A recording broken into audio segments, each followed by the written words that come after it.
Offline के लिए फिर शहरों में रहना करना काफ़ी समस्याएं हो जाती है, और फिर कई बार कोर्स भी पूरे नहीं हो, और 2-3 घंटे में 1 डेढ़ साल कोर्स चलता है।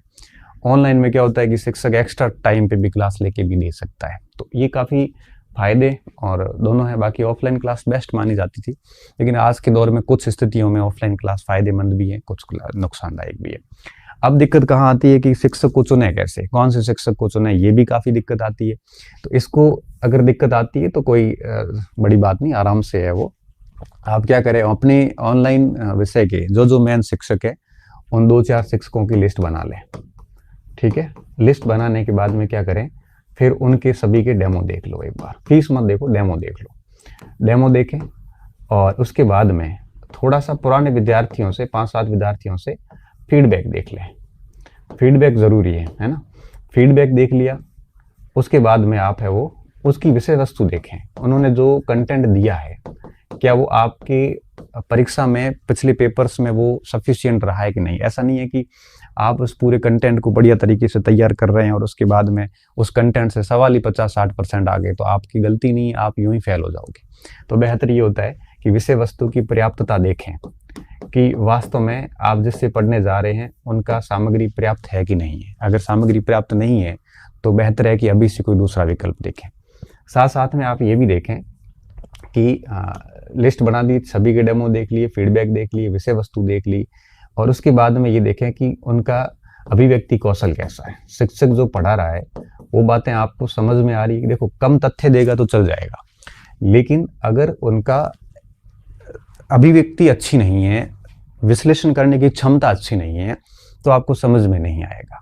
तो बेहतरी होता है थोड़ा सा उनका अभिव्यक्ति कौशल देख लें कि पढ़ाने की जो क्षमता है, उनकी जो समझाने के तरीके हैं, उनका जो भाषाई दक्षता है वो अगर ठीक है तो भी चल जाता है। साथ साथ में आप है वो इन चीज़ों को देखने के साथ साथ में जैसे अभिव्यक्ति देख ली, विषय वस्तु देख ली, फीडबैक देख लिया, सारे डेमो देख लिए, 2-4 लिस्ट में ये सारा है वो करके देख लिया। ये देखने के बाद में फिर आप है वो शिक्षक को चुन सकते हैं कि हाँ अब ये ठीक है। हाँ, ये भी चीज़ ये भी देखें, कई सारे शिक्षक क्या होता है टू द पॉइंट बात करने वाले, वो तो ज़्यादा बेहतर रहता है। क्यों टू द पॉइंट? क्यों, कई मैंने ये भी देखा है कि ऑनलाइन दुनिया में क्या होता है कि शिक्षक है वो बातें अधिक और कंटेंट कम देते हैं। 1 घंटे की क्लास में 15 मिनट का कंटेंट आएगा और 45 मिनट की बातें आ जाती। कृपया करके ऐसे बचें, क्योंकि परीक्षा में बातें नहीं आएगी, परीक्षा में कहानियाँ नहीं आएगी, परीक्षा में फालतू की गप्पें नहीं आएगी, परीक्षा में कंटेंट आता है। शिक्षक चुनते वक्त ये हमेशा ध्यान रखें कि वो टू द पॉइंट बात करता हो, निरर्थक बातें करने वालों से बचें। क्यों?